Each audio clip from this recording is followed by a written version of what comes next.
Baik, perkenalkan nama saya Inji Aprilia Karolin dengan NIM 23303080300025.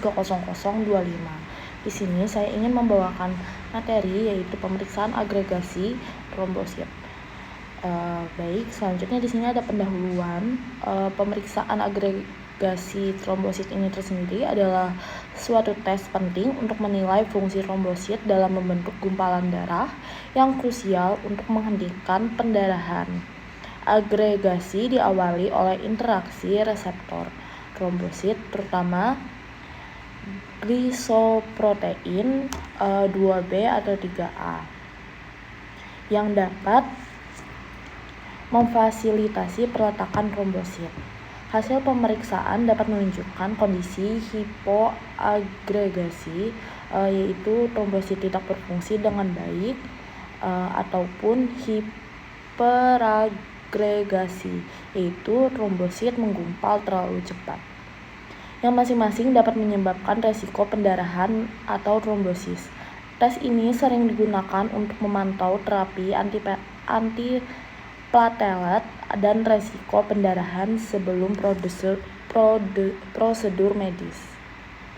Lalu selanjutnya di sini ada definisi dan juga gangguan. Agregasi trombosit ini tersendiri adalah kemampuan trombosit melekat satu sama lain untuk membentuk suatu sumbatan. Trombosit yang melekat pada jaringan cedera saat proses adehasi akan membuat trombosit lainnya melekat kepadanya sehingga sumbatan menutup luka tersebut.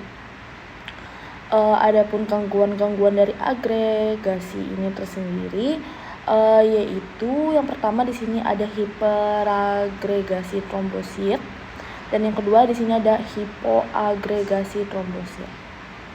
Lalu selanjutnya di sini ada pemeriksaan agregasi trombosit. Pemeriksaan ini bertujuan untuk mendeteksi gangguan fungsi trombosit yang dapat dilakukan dengan berbagai macam cara, antara lain dengan menggunakan analyzer yang berdasarkan perubahan transmisi cahaya.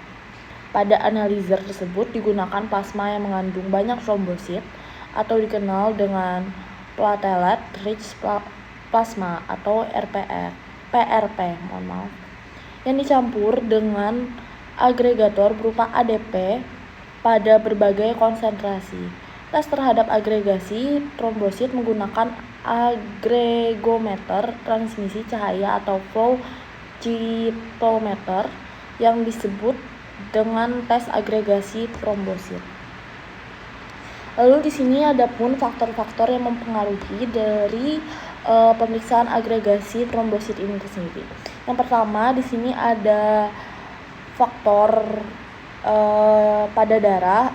Darah ini diambil dalam keadaan puasa 10-12 jam, itu sangat mempengaruhi. Lalu yang kedua di sini faktor dari tabung yang digunakan untuk terbuat dari bahan plastik atau gelas berlapis silikon. Lalu faktor yang ketiga yaitu pemeriksaan ini harus dikerjakan dalam waktu kurang dari 3 jam setelah pengambilan darah. Jumlah trombosit normal, plasma tidak hemolisis, dan juga tidak keruh, serta kadar trigliserida normal. Lalu di sini ada pun kesimpulannya yaitu pemeriksaan agregasi trombosit adalah prosedur laboratorium yang penting untuk mengevaluasi fungsi trombosit dalam proses hemostasis, yaitu mekanisme tubuh untuk menghentikan pendarahan dalam pemeriksaan seperti ADP, kolagen, dan riskosetin. Hasil dari tes ini dapat memberikan informasi yang penting mengenai kemampuan trombosit untuk beragregasi dan membentuk gumpalan.